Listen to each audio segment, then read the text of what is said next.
So, dear chairmen, dear colleagues, let me start with the words of gratitude for the opportunities to speak from the stage at such a wonderful and prestigious conference in such a wonderful city and wonderful country. It's really my preferred destination. I love this country very much.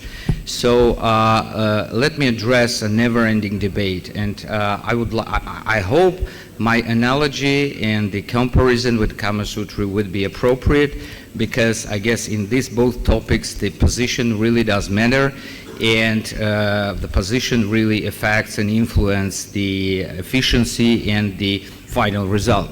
So let's take a very brief glance at the timeline, at the history. So we know the history of percutaneous surgery started at 1976 with Firmstone and Johansson, who performed the first nephrostomy in prone position. Then we had these, the Arthur Smith established the canons of the percutaneous surgery, and the prone position has been dominated for over a decade, until the Dr. Valdivia from Galdacao city from Spain, from Saragossa, revolutionized this concept by flipping the patient over and starting the new era of supine PCNL. So at this point and this moment, currently we have almost 13 this well-described position. We're still very behind the Kama Sutra, because they have only 64 positions. Of course, it's I'm physically unable to describe all this and cover all these positions in 15 minutes separately, but let's stick and focus on the essence, and let's go through this position and this battle and competition of the two concepts, which are the prone versus supine. You know, at 2024, we in the main Russian journals, along with Professor Martov, we published a very nice study. We hope it's nice study. So it was a systematic review of meta-analysis, and at that point 8 meta-analyses existed, and most of them suggesting that there is no difference at all between these two positions, except for the operative time, and except of some of the studies indicated that there is a slight benefit in supine position in terms of lower fever rate. However, as life goes on, the new data pops out, and I'm very glad to say that the author of one of the biggest meta-analysis that we provided as the data on these topics was the previous speaker on this stage. So I would suggest that we will go through this data and break it down and try to break down point by point all the beliefs and all the evidence on this topic.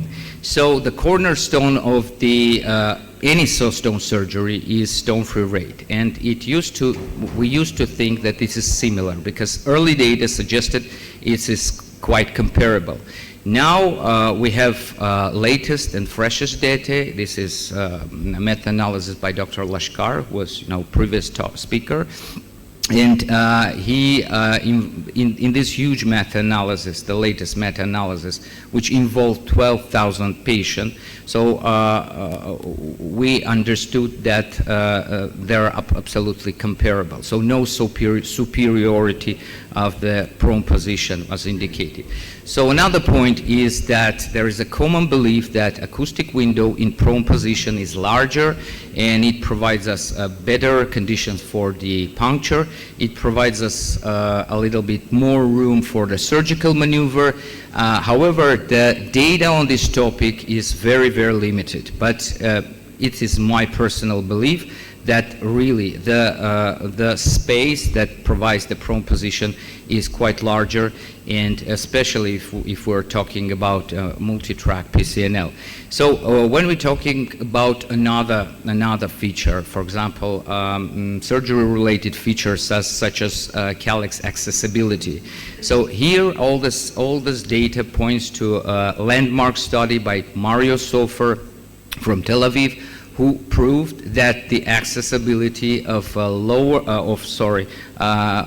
upper pole is by 60% higher when we're operating our patient in supine position because of a different and better access angles. It is also to be mentioned some flaws and drawbacks of a supine position, such as longer length of the track, excessive kidney mobility, and excessive gravity-induced outflow. So this gravity-induced outflow, it makes the collective system to collapse anytime and hampering the navigation, intrarenal navigation during the surgery. However, at the same time, this excessive outflow, it provides us, it helps us to keep the intrarenal pressure low, and at the same time, it helps us to flush out all these fragments more easily. So it's two in one. It's both a flaw and the advantage at the same time. Regarding the safety features, so complication rate, we used to think that this is also comparable, but again, the latest data shows us that the supine position provides superiority, so it provides some advantages, which is a low rate of major complication, lower rate of fever, sepsis, blood loss, and adjacent organ injuries. Talking about adjacent organ injuries, at first we mean the bowel injury, and here all the data refers and goes to the landmark study made by Hooper, who proved that the retrorenal colon is 5 times more prevalent in prone position.